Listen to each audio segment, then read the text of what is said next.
Hello out there. This is Nichole Kathryn Smith, photographer, fine artist, and intuitive from Nichole Kathryn Studios. Join me as I highlight incredible stories of amazing women who've turned a simple spark into a life-changing passion. Dive into conversations about creativity, purpose, and intuition, and discover how these extraordinary women use their gifts to empower and inspire.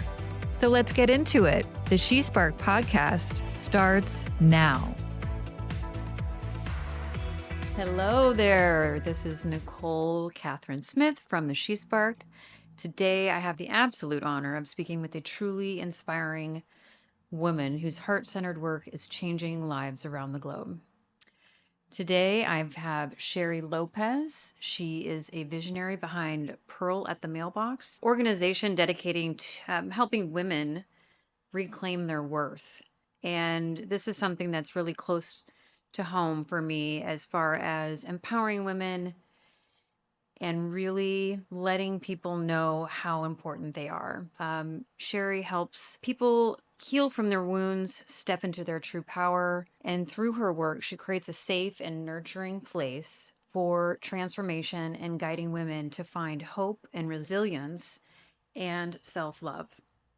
Sheri's journey is one of courage, compassion, and unwavering commitment to helping others rise. I cannot wait to dive into this conversation and learn more about the powerful mission behind Pearl at the Mailbox.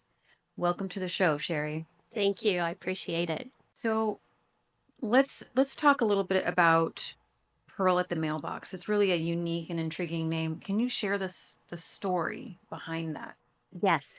You know, when you started in your introduction talking about amazing women that really watch out for other women, that was Pearl.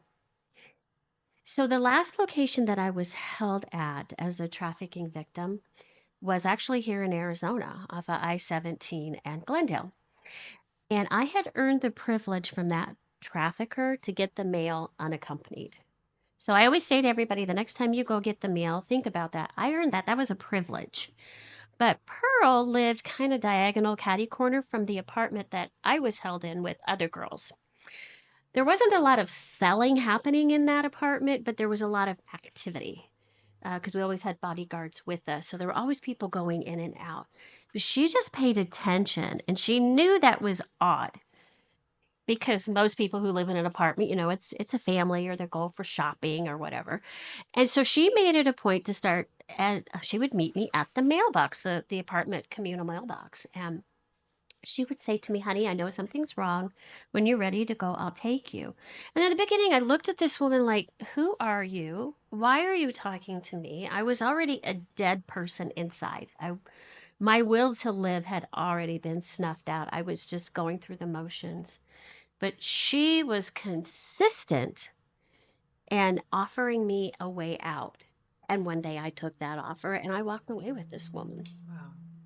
You know, and a lot of it's because she was small in stature, and I really thought I had a better chance of overpowering her to get away from her than my traffickers. And that's a lot of the reason I walked away with her. But she completely changed my life and saved me. Wow. She saved me. That's an amazing story. So with that in mind, do you want to tell us about, we'll dive into the story about how it happened, but I want to hear more about your organization and defining moment that pushed you to really create this organization, and you saw a need and you're feeling a need. So what exactly do you do? Okay, so Pearl at the Mailbox, it started out just educating people about grooming and trafficking. And then I really felt that God was leading me to share my story, which I fought at least 25 years against. I didn't want. I was rescued. I was done, going on with my life, nothing. But then I really felt that pull that I couldn't just sit back and let what happened to me happen to other people. And so Pearl at the Mailbox, it started with writing my book and sharing how I was groomed over 3 months. and how it slowly, my groomer slowly pulled me away from my family and created a bond with him. And this was done through my high school boyfriend's father. So I speak all over about that. We have the Arizona Grooming Prevention Hotline, so parents can call if they have concerns about something going on in their family, and we can just talk about it. Because the part is when somebody's being groomed, it's not a crime. Do you want to explain to our listeners a little bit about like how you define grooming? Yeah, absolutely. The term grooming has been hijacked. It's grooming. Grooming means anything that somebody disagrees with that is happening to a child. That's how it's been hijacked. The term grooming actually came, it was defined and created in 1980 by an ex FBI agent who found that this was a non-violent way to lead kids into sexual abuse of some sort. So, grooming truly is the mental aspect of manipulating the child's mind with the end result of exploitation or being sold for sex. That's really what it is. So, they do the mental part and then they move into trafficking when they sell. Thank you. So let's talk about what you have done thus far with this organization and how you've actually prevented some of these situations from happening. You know what's interesting? A lot of times I never know what the end result is. I will speak to somebody and I don't know how the outcome is. But what I've done is work on legislation here in Arizona and federally to at least hold those buyers or the ones that are trying to groom our kids or the traffickers to a higher standard of penalty because it's not just enough. And if those penalties are more strict and more time in prison, they might think twice about what they're doing. So I don't always see the end results. I just put myself out there to help. And if a family chooses to share the end result, that's great. If not, I've done what God has told me to do. Well, we meaning everyone here appreciates the work you're doing. It's amazing, and I'm really sorry that you had to experience it firsthand, but you are a blessing to all of us to be able to turn that experience into a gift to serve others. And I can't thank you enough for that. You're welcome. So let's go ahead and dive into your story. Well, I grew up in a two-parent home, professional home. We were not hurting financially. And I was the middle of three girls. And I always share that because society says, oh, here's the cookie cutter list of kids that are at risk. I didn't fit any of those, none of them. So you can't solely go on a list. You've got to listen to your gut. I just was trying to find my place in my world. And the problem that I had was my older sister excelled at everything. And I was just a year behind her. And so the middle school years, I had worked really, really hard to make a friendship structure. And we lived on the cutoff line of high schools. And I knew that the majority of those friends I was going to lose. And that terrified me. And it also terrified me that I was going to follow my older sister and have those expectations put on me by teachers. And in fact, the very first day I went into one of my high school classes, they said, oh, you're so and so's you're so and so's sister. And I looked at that teacher and I said, my name is Sheri and I'm going to disappoint you. And I found my seat in the back of the room. And they knew quickly that I was not her. But every time, because I was an insecure, shy child to begin with, every time those little knocks of I was being compared to my sister or I was being compared in other ways was knocking me down myself. I was doing it to myself. I'm not as worthy. I'm not as good. I'm not as lovable. I can't make friends. And you internalize that as a child. You start believing the messages that you give yourself, Yes. right? And The place that I did find a home was in the drama department. And so I tried out for a musical. And of course, I can't sing or dance. So it was Oklahoma. And it was just this little, I just went around this person in a circle. That's all I did. I got the part. I was really excited about that because I did something on my own, even though it was significant and nobody would ever see me in the production other than I'd just be there and going in circles. But I did it and I was proud of myself for that. But that is where the grooming started for me. A groomer is the person that does the mental manipulation, but they often have recruiters, which are the ones that are out looking for vulnerable kids that they know they can play with their minds. So that's where this boy came in, who in my book I give him the name Carl, and he started to befriend me. But the first time I was in one of those Saturdays where you have to paint the set, and you know how you have somebody, you feel like somebody's staring at you? Well, I did, and I turned around and it was that really cute football player, Carl, and I always ask people, okay, when I realized he was looking at me, what do you think I thought? He was interested in you. I thought I was doing something wrong. Oh. I thought I was painting wrong. That was my mental narrative.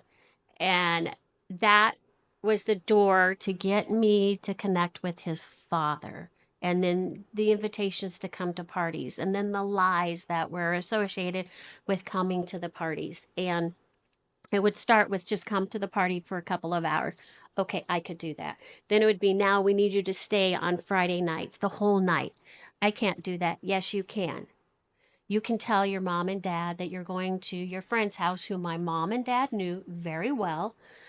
They had no reason to ever doubt that I wasn't where I was at. And so that's what I did.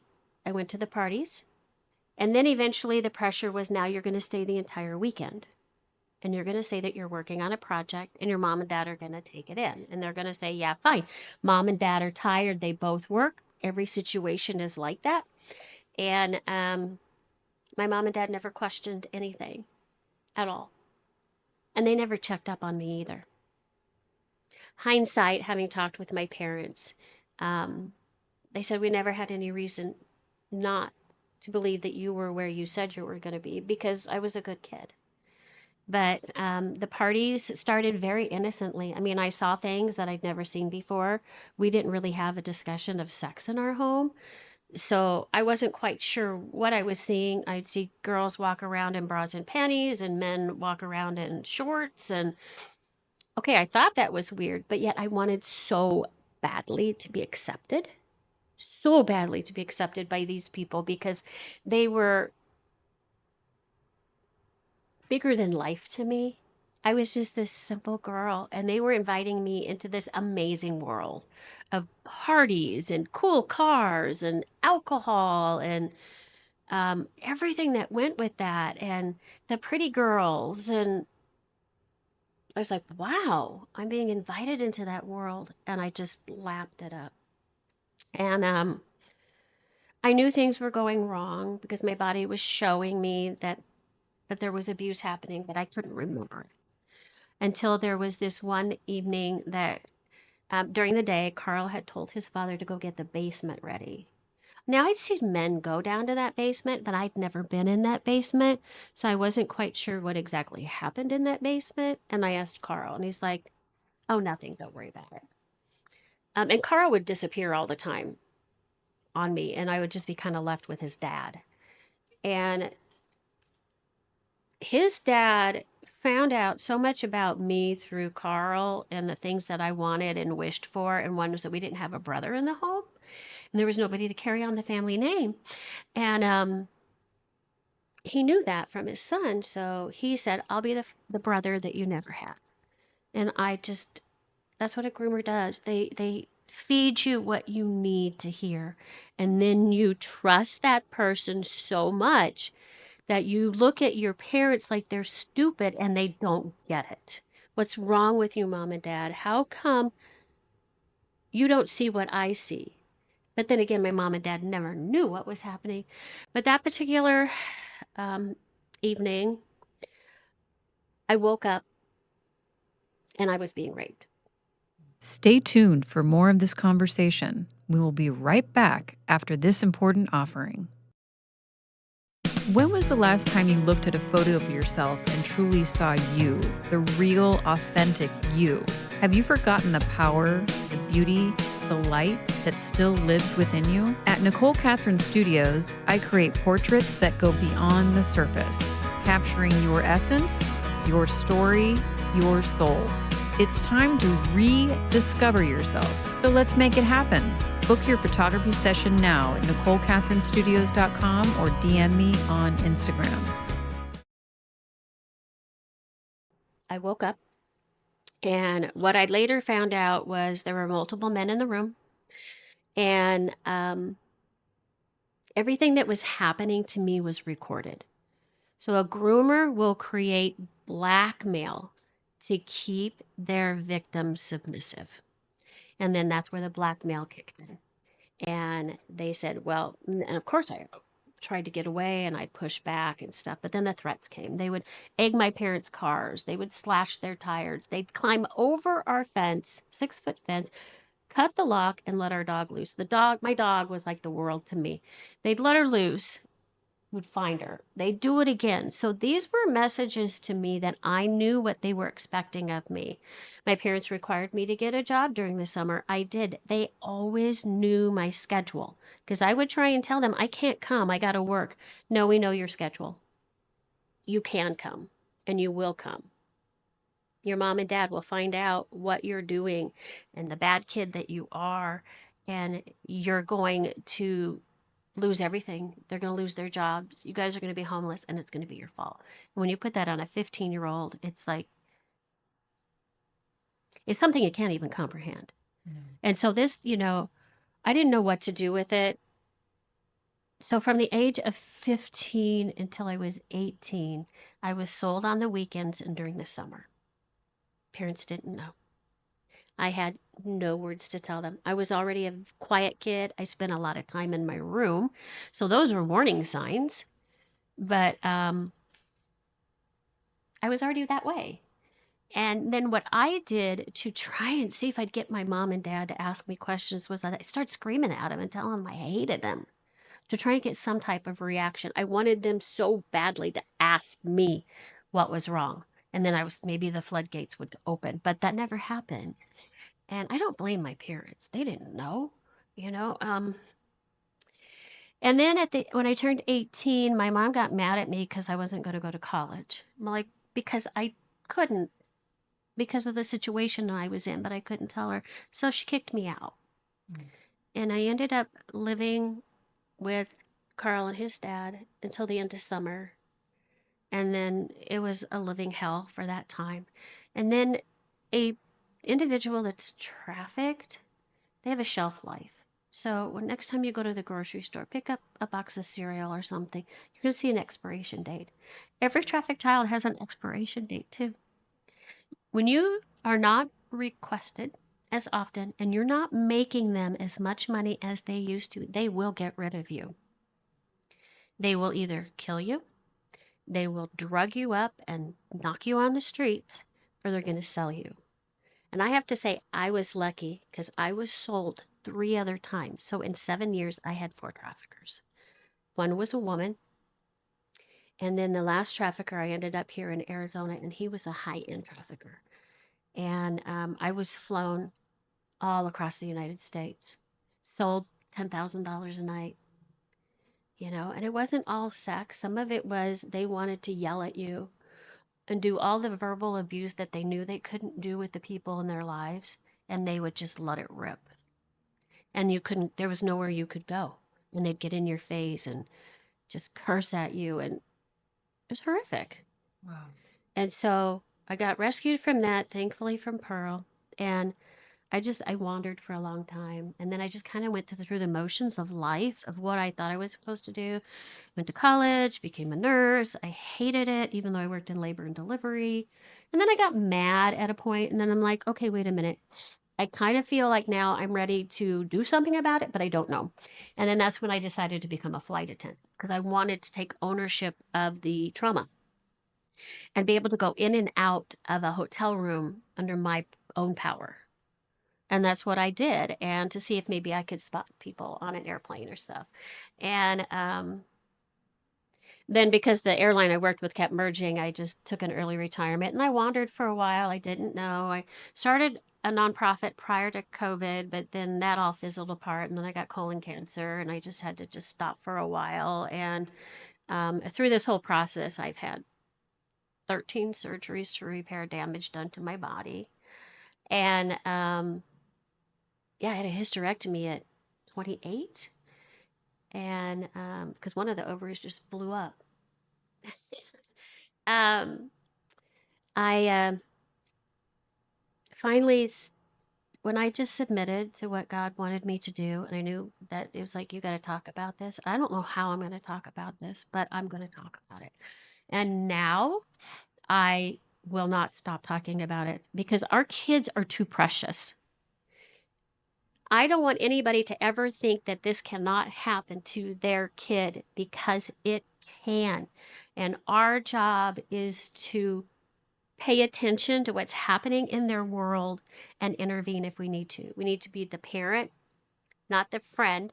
What happens in the generation, like parenting generation before and now, is just like friendship versus parenting, and that's a little hard. But anyway, now I work on legislation. I talk a lot about everything just so we can hold the buyers more accountable because they are not. Most of them get pled down to a misdemeanor, slap on the hand.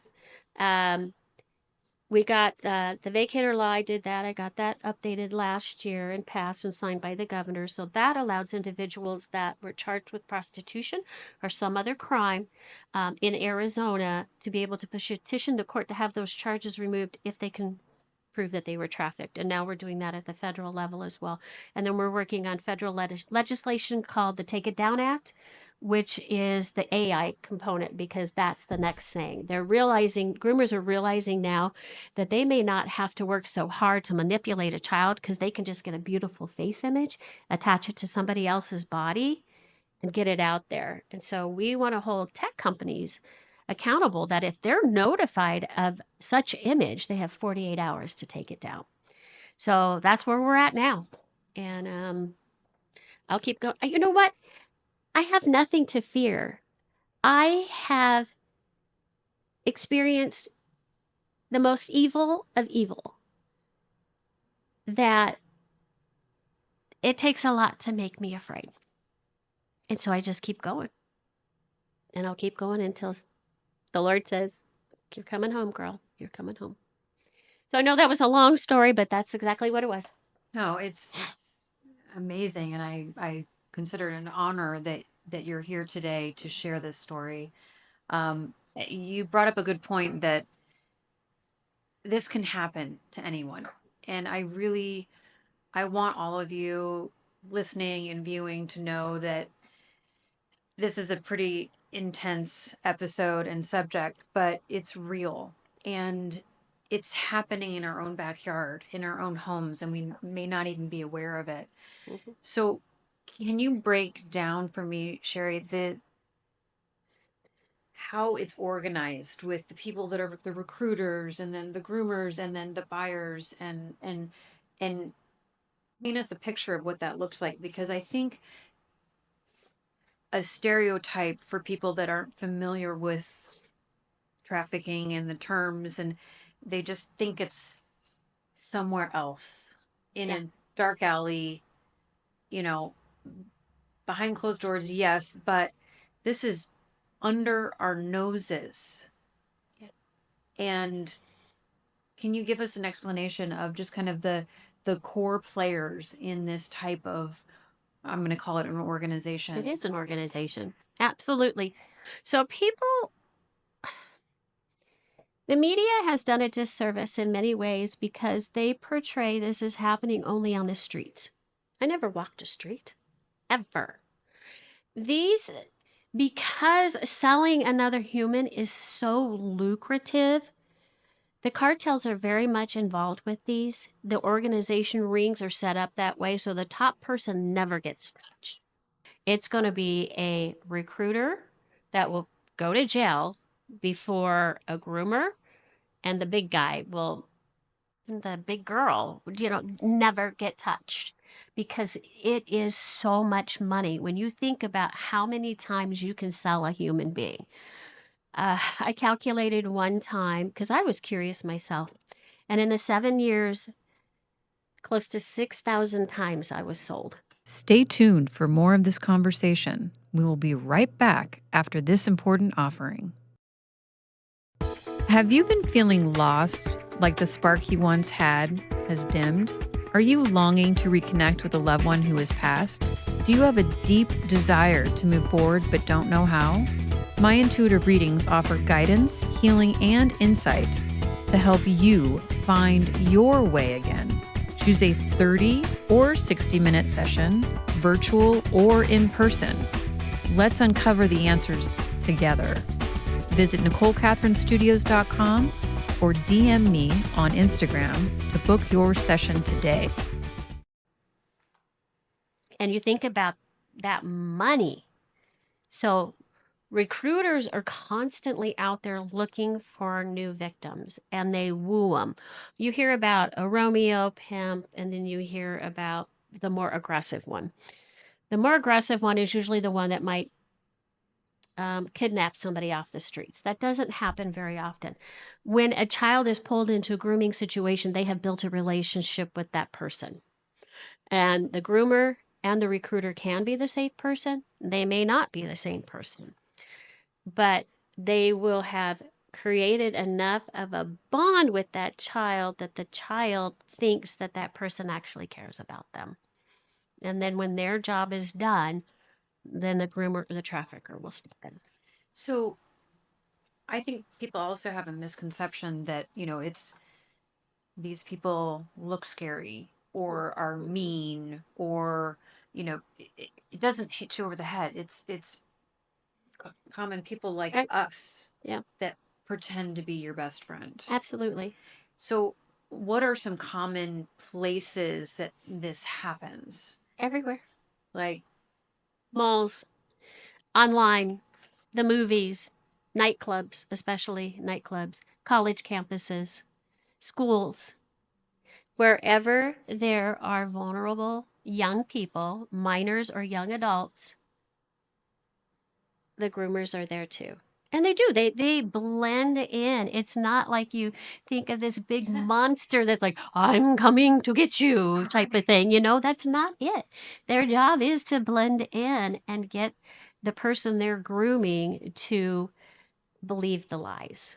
So they're going to look just like everybody else. Yeah. But again, it's the media that has just put this in our heads that, oh, you're only trafficked if you're walking down the street and you're wearing inappropriate clothing.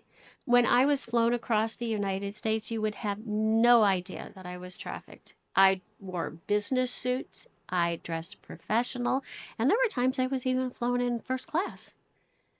But I always had a bodyguard with me.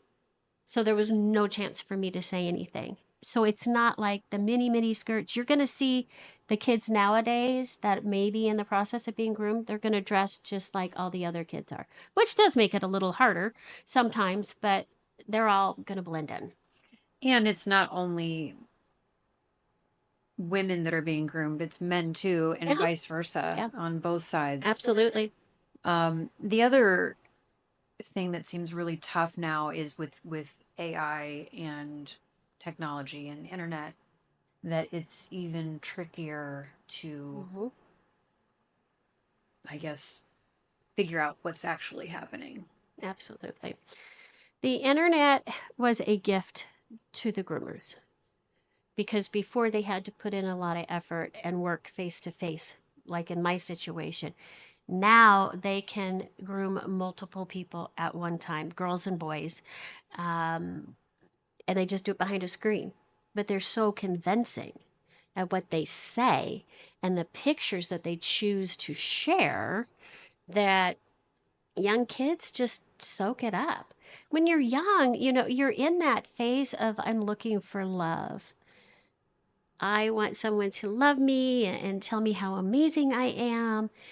And when somebody starts feeding you that narrative, you kind of latch onto them, unless you don't like their appearance. If you like go, oh my gosh, they look creepy. I don't care what he's saying or she's saying. I don't like it. But if they use an image that is around the same age, usually somewhat attractive, wearing trendy clothes, and fits the lifestyle of the person they're trying to groom, they're going to be more likely to succeed at what they're doing. So crazy. Yeah. So what are some warning signs, some tips of typical grooming tactics? Okay. I know this is always hard with teenagers because teenagers are so moody and all over the place, but I always say look at their behavior before you ever pay attention to their words. Are they being more secretive? Are they trying to hide their phone? Will they let you see their phone? Will they tell you who you're communicating, who they are communicating with? The groomer is going to fill their head with a narrative of, oh no, this is just us. Mom or dad don't need to know what we're talking about. You're a grown up. You know what you're doing. Trust yourself.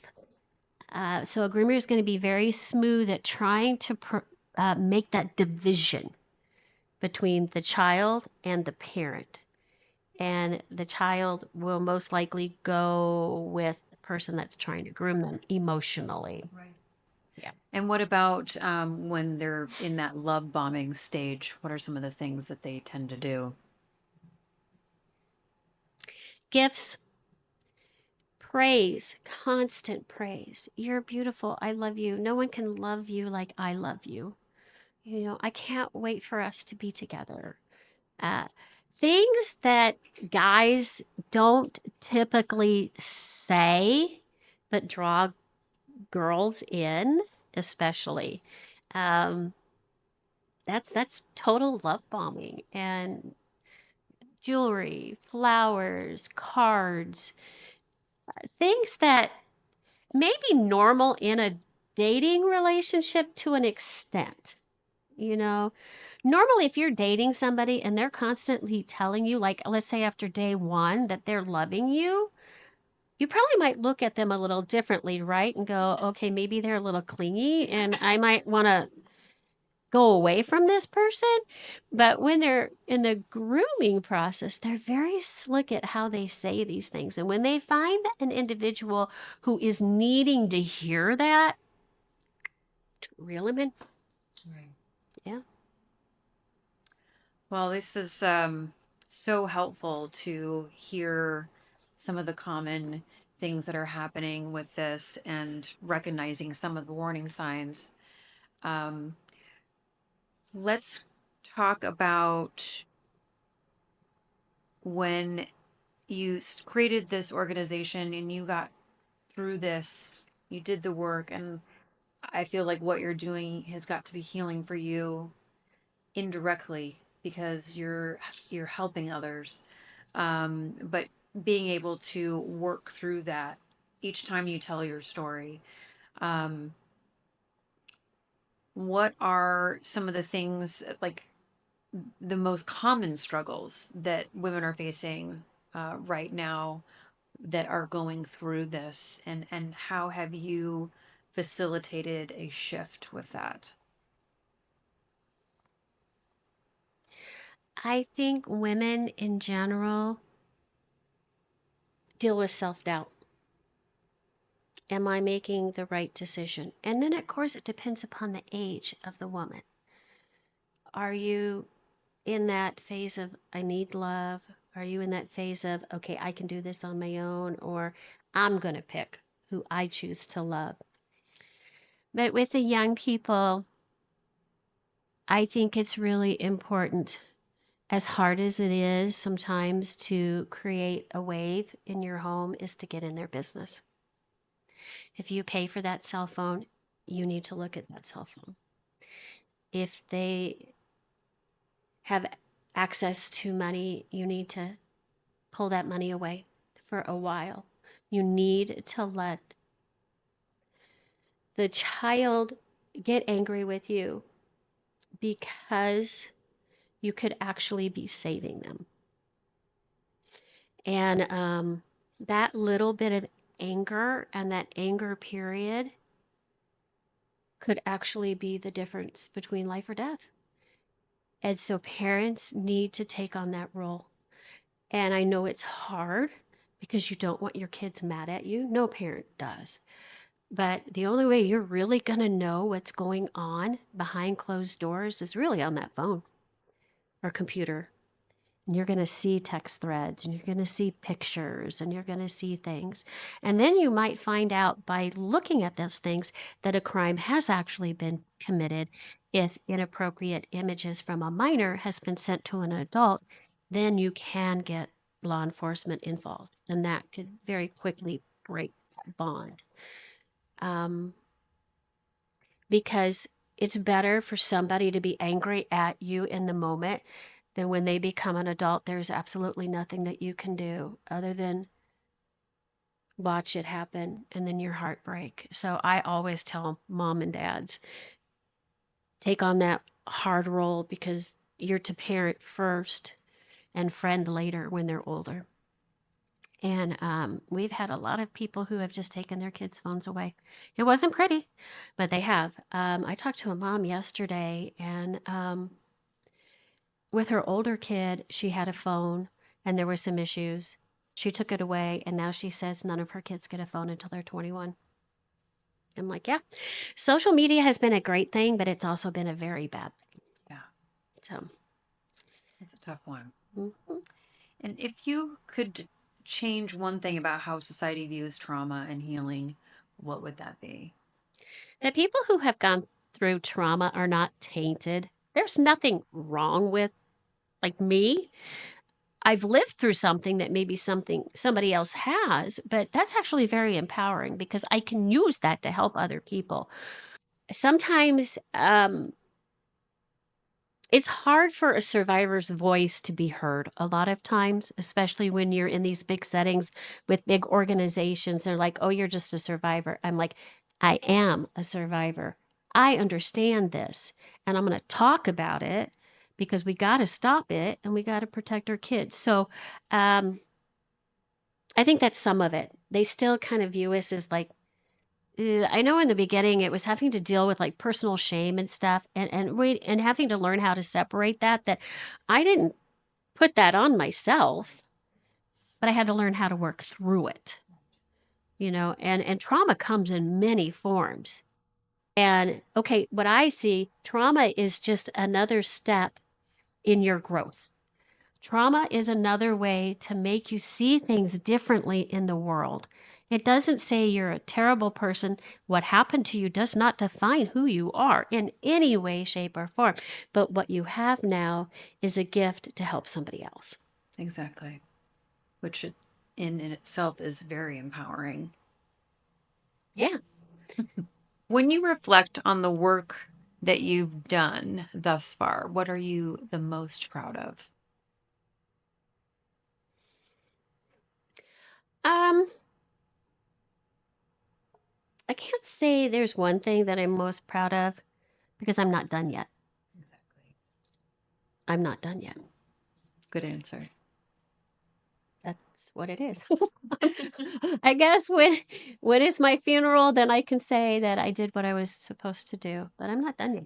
Exactly. If you could go back and give advice to your younger self, what would you say? Gosh. Oh, that poor little girl. That you were enough. That I didn't need other people to validate me. That I didn't need to compare myself to my sisters or anyone else. That I was special just the way that God created me, and that I was lovable. And I didn't believe that then. So, all you kids out there, you're very lovable. You are. And you have value. And that needs to come from yourself, not from someone else.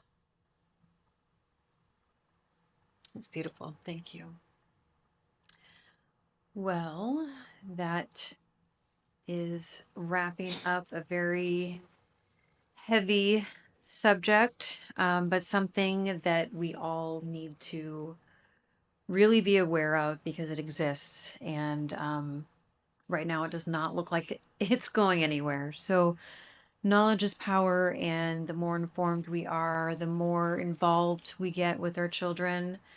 I can't stress enough to always just check in, especially with your teenagers. Teens will be teens, right? But Mm-hmm.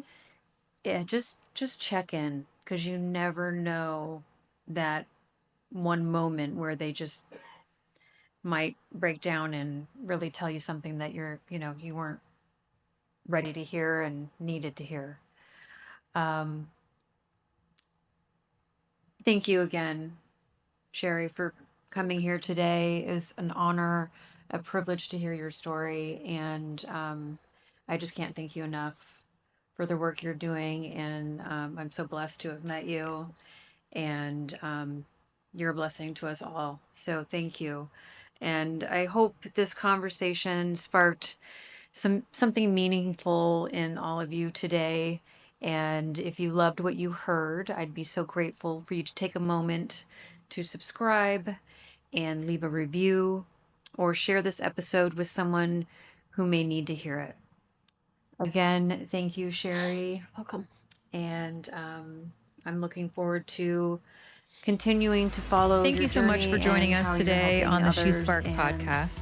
through Remember to legislation subscribe. and It's even better if you keep click the going. share link and send yeah. to a friend. And Gonna keep if you going. found this episode So here inspiring or touched you in is- any way, please leave me thank a you. comment and review This this is Post the podcast. Mailbox Honestly, your by support Sheri means the world to Lopez. me. Thank you so much. This is a Nichole story that Kathryn she, Smith reminding her you story to of keep what the happened, spark. at the young age of 15 Mm-hmm.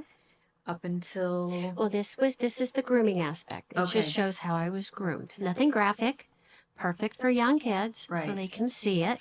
the whole process. Mhm. Okay, wonderful. And that's also the name of the website, Pearl at the Mailbox. So they can just go visit that website.